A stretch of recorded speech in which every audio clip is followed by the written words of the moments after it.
Feels like this is probably the first week where we have seen a fundamental change at the quarterback position in quite some time. So we're going to go ahead. We're going to look at both quarterback, tight end, how you should be submitting starting lineups this week. Starting off with tight ends. Tier 1, we're going to go Travis Kelce. Now, Hawkinson actually has more points than Kelce so far this season. But if you are looking at a points per game perspective, you're sitting with 16.5 if you are TJ Hawkinson, 17.5 if you are Travis Kelce. So we're still going to go ahead. We're still putting Kelce in his own tier. We'll go with Andrews at 3. Now, I understand you have a strong argument to be made to go ahead and move TJ Hawkinson to his own tier, but I am operating under the assumption that you have Justin Jefferson good to go. And if Jefferson's good to go, then at that point, I think that we probably need to go ahead and probably need to keep Hawkinson with these other guys. And that if you are looking at Andrews, his team should actually be much better. You have an implied team total of about 25 points for the Baltimore Ravens compared to 20.5 for TJ Hawkinson and the Vikings. And at the same time, like we were saying, with Jefferson coming back in, you probably have Hawkinson seeing some target volume gone. If you're looking at the pick'em that you have currently for Mark Andrews on Underdog, you have Andrews for 4.5 receptions, 55.5 receiving yards. So they are really aggressive on his projection this week. Now going over to Dalton Kincaid, they have Kincaid at 50.5 receiving yards. I understand it's a toughish matchup going up against the Jets, but since you had the injury to Dawson Knox, Kincaid just a super safe guy to be betting on every single week. I mean, obviously, he's just a touchdown scoring machine at this point. You do still get the 1.5x multiplier for a Kincaid touchdown this week against the Jets. And then Sam Laporta, another must-start tight end. Now, I actually am overweight all three tight ends in this tier, not named Sam Laporta. Laporta's the guy that I should have been drafting that I sadly wasn't. But he is averaging 13 points per game so far this season. He has a 28-point implied team total going up against the Chicago Bears. The Lions should be one of the best offenses in the NFL this week. The only issue that you'd possibly have is obviously this could be a team that looks to run the ball in the second half. Now let's go over to our next tier. We will be looking at George Kittle. I understand if you are looking at the points per game so far this season, Kittle would be up there in tier 2. But the issue is you have Deebo Samuel coming back in. Deebo Samuel is going to take a considerable amount of volume here. For that reason, if you actually look at what you have with George Kittle currently, they have Kittle at 43.5 receiving yards on Underdog Fantasy. They have Deebo Samuel at 65.5 total yards. That's where it's coming from, ladies and gentlemen. And going back to where you're looking at historically, I mean, it is just a night and day difference for Kittle with and without Deebo. Evan Ingram will be our next tight end. While I understand that, yes, Evan Ingram was disappointing this past week, it wasn't a function of Evan Ingram. It was a function of this entire Jacksonville Jaguars offense having to play the 49ers. Evan Ingram now is sitting at 43.5 receiving yards on Underdog, so essentially the same mark as what you have with George Kittle. He is a top 5 tight end in the NFL currently in overall targets. You have the consistent target volume. It should be an above average offense. They have an implied team total of 23.5 points, and he will start scoring touchdowns sooner rather than later. Now, Dalton Schultz will be our next tight end at tight end 8. With Dalton Schultz, I would actually have him a little bit higher than this, probably ahead of Evan Ingram, maybe even ahead of George Kittle if you had no Nico Collins. But as it stands today, it looks like you will most likely have Nico Collins playing. That should take some target volume away from Schultz. We'll talk about Stroud later on. Obviously, we should be really excited about this offense. Trey McBride will be our next guy in here at 9. With Trey McBride, you know what? Honestly, F it. We have to move him higher than this. This is someone that's been dominating target volume, consistently seeing double-digit targets. He had the blow-up week this past week. And at the same time, if you are looking at his Underdog pick'em, you have Trey McBride at 53.5 receiving yards. I think we probably have to move McBride over George Kittle. I mean, hell, even if you think I'm wrong in ranking Trey McBride at 6, Kittle at 7. Kittle currently is sitting at 43.5 receiving yards on Underdog, whereas Trey McBride is up there at 53.5. A night and day difference. McBride should be up there, I guess, if you're looking at these Underdog pick'ems with the guys in the tier above. That is crazy. I honestly wouldn't mind taking the fewer than 53.5 receiving yards on McBride, if I'm being honest with you, but we have to rank him as a must-start guy. And if you wanted to go through, look at fewer than 53.5 receiving yards on McBride, you can find that link to Underdog in the description, in the comment section. Promo code FLOCK will get you a 100% deposit match, plus our rest of season fantasy football rankings and tiers, and a Joe Burrow special pick'em, more than less than half a total yard, ladies and gentlemen. Now, dropping down to our next tier, we'll go Jake Ferguson at 10. With Jake Ferguson, good offense. My hesitation is you're going up against Carolina, so even if you have an implied team total of 26 points, this may be a spot where they look to run the ball in the second half. Cole Kmet will slide in 11. Kmet's actually averaged almost 12 points per game so far this season. Right now, if you're looking at Las Vegas sportsbooks, they are telling us that the Chicago Bears are going to have a very difficult time moving the ball down the field, even with Justin Fields back in this offense. Obviously, this Detroit Lions team is just one of the best teams in the NFL right now, and it is tougher to go up against them in particular. And then we will have Logan Thomas at 12. Now, what's kind of crazy is you have an implied team total of only 23 points, but you're 10-point favorites over the Giants. That is how bad this Giants offense is, ladies and gentlemen. So we're most likely going to see a lot of Brian Robinson in this game. That's why we ranked Brian Robinson aggressively in our running back rankings video. And probably not a ton of passing volume, at least in the second half here for Washington. Now, dropping down to our next tier, David Njoku is someone that I wish we could rank higher than this. And honestly, I'm probably still too high on David Njoku here.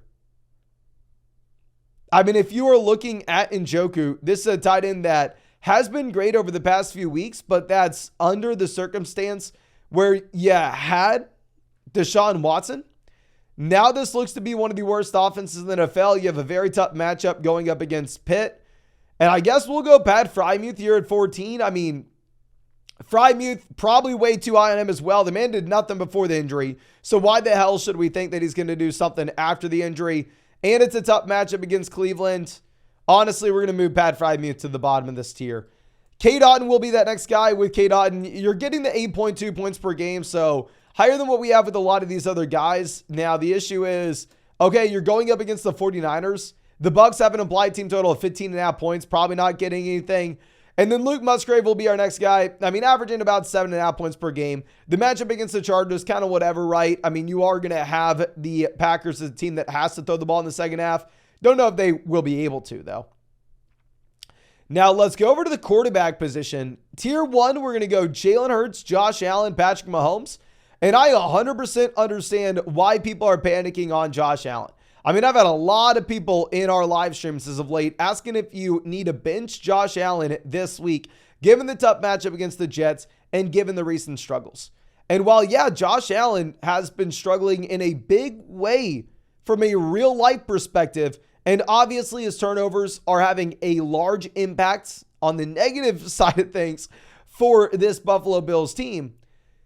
Ultimately, if you're looking at fantasy, it doesn't matter. Josh Allen is averaging 23.5 points per game, ladies and gentlemen. He's averaging about 3.5, almost 4 points per game more than what we have with Patrick Mahomes. Now, I know you're going to say, well, Mason, Josh Allen has a horrible matchup against the Jets. He has an implied team total of 23.5 points. It's more than the Eagles. This is right in line with the Chiefs.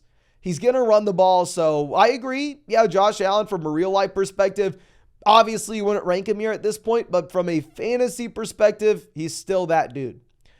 Now, dropping down to our next tier is someone that I don't know if we can call that dude still, is Lamar Jackson. Now, with Lamar, I mean, you're consistently seeing the rushing production, which I really like, but ultimately the rushing touchdowns aren't there, and that's the biggest issue that you currently have.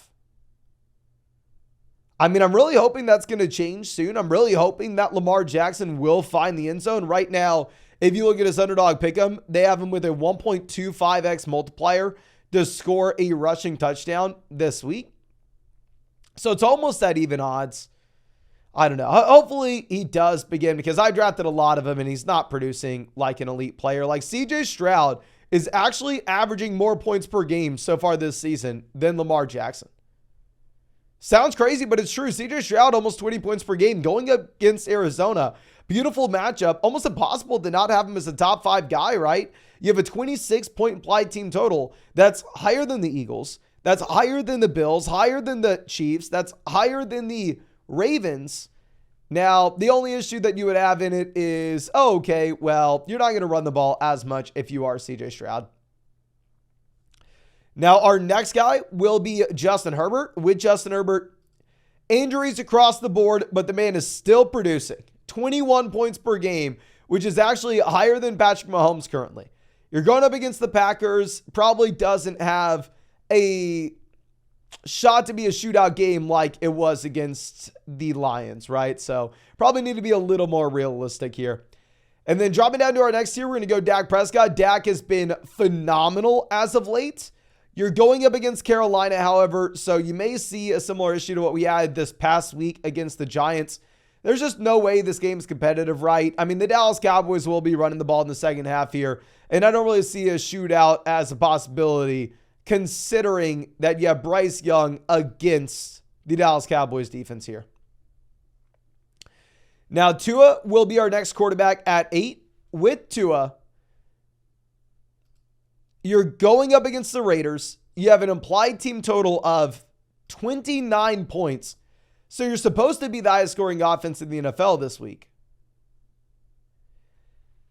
However, similar to Dak Prescott, you're probably running the ball, right? I mean, we have seen time and time again, especially with the healthy Devon Achane, that you are just going to get a considerable amount of rushing attempts here. Kyler at 9 is a quarterback that has the rushing upside, plus he's in a decent offense. Now, of course, he's not in the same offense as Dallas, as Miami. Like Tua has a 29-point implied team total, Kyler Murray down at 21.5. But Kyler Murray clearly showed that he's going to run the ball last week. I mean, I was honestly surprised at how much he was running it coming off the torn ACL. And this is one of those games that has a sneaky shot to be a shootout against the Houston Texans. Joe Burrow will be the next quarterback at 10, and I understand this could be way too low for Joe Burrow, right? I'm taking a risk ranking him this low right before his Thursday night game, because if you're watching this on Friday and Burrow goes out there, has 350 passing, it's a possibility. But what we are looking at with Joe Burrow is a quarterback that has an implied team total of 21.25 points. That is less than Arizona. That is less than that's less than every quarterback that's ranked ahead of Joe Burrow. At the same time, it's not like Burrow has a ton of rushing upside either. And you have no T. Higgins. So 100% rest of season, I'm going to be a lot higher than this on Joe Burrow. It's just that this week, it's very hard to look at the projections in a very tough matchup against the Baltimore Ravens and be super pumped to go out there and get them in. Now, Justin Fields will be the next quarterback at 11. With Justin Fields, buy low guy for us for the past 2 weeks. I'm going to stand by that. I mean, going up against the Detroit Lions, this game does have a shot to be a shootout, but obviously you're more so banking for Justin Fields to have some rushing upside here, right? I mean, the expectation isn't for a shootout whenever currently, I mean, I believe you have, a 10-point spread on this game, maybe an 11-point spread. Sam Howell will be our next quarterback at 12. What we are typically used to seeing with Sam Howell is this Washington team get behind, this Washington team be in competitive games overall, and in the second half, they're having to go out there and they are having to throw the ball for 50 passing attempts. However, if you're looking at this game going up against the New York Giants, it's going to be one of the very few games where you don't have them in that shootout in the second half. It's going to be a complete blowout. So it's harder to project Sam Howell to get to 50 passing attempts, which is what we're used to. Then Joshua Dobbs will be the next guy at 13. Dobbs, good matchup against Denver. He's averaging 18 points per game. I would love to have Joshua Dobbs higher than this. I mean, if you look at the FlogFantasy.com community rankings, he is a lot higher than this. It is just, I don't know. I mean, it's hard to make these rankings. There are 13 great guys. I'd say maybe a few guys at the very bottom as well that you're excited about. I don't know. Let me know. Who do you rank Josh Dobbs at? Because this is a quarterback with rushing upside, one of the best situations that you can find in fantasy as well. Jared Goff will lead off our next tier. With Jared Goff, probably not going to be a spot where you have rushing upside. Probably not going to be a spot where you're having to throw the ball in the second half either. So I think that you're probably just looking at him going, okay, yeah, high floor, but probably a low ceiling, right? Russell Wilson will be our next guy at 15. With Russ, he's averaging about 17.5 points per game currently. Going up against Minnesota, this should be a competitive game where the spread currently is about 2.5, 3 points. And Russ is giving you some rushing upside. Brock Purdy will be the next guy, averaging about 18.5 points per game, going up against Tampa. Spread on this game's about 11 points. So there's supposed to be a lot of blowouts this week, ladies and gentlemen. And with Brock Purdy, not only is he supposed to be in a blowout, but at the same time, this is someone that is supposed to be in a blowout that's not going to run the ball. Trevor Lawrence will be our last quarterback. And I know it seems crazy to rank Trevor Lawrence this low. It seems like an overreaction to a bad game against the 49ers. In reality, it's a little bit more than that, right? Trevor Lawrence is averaging 14.3 points per game this season. Justin Fields has more passing touchdowns than Trevor Lawrence this year. Absurd to think about that. It's a good matchup going up against Tennessee. I mean, we had some people going out and asking us if they could cut Trevor Lawrence when they had 3 quarterbacks and didn't know what else to do with them. Said, I don't know, if you're in a 10-team league, you have like Kyler, Fields, and Lawrence, I guess maybe. Geno Smith, Stafford, Jordan Love will be our last tier. I mean, you can start these guys if you really wanted. Right now, if you look at the over-under of what we have with the Rams-Seahawks game, supposed to be a high-scoring contest, which is a little bit surprising here. Both quarterbacks have been disappointing so far this season from a fantasy perspective. Now, I am operating under the assumption that Matthew Stafford is going to be fully good to go. Now, I believe that should be it for these rankings. If you enjoyed the video, please go down there, drop a like, ladies and gentlemen, subscribe to the channel if you play fantasy football. And of course, if you wanted to check out any of those pick'ems over on Underdog, you can find that link in the live chat, in the description, in the comment section. Promo code FLOCK, 100% deposit match, plus our rest of season fantasy football rankings and tiers, and a Joe Burrow special pick'em more than less than half a total yards. So make sure you take advantage of that. But thank you again. I really do appreciate you. Really hope you have a great day, and really hope we get to see you on the live stream later tonight.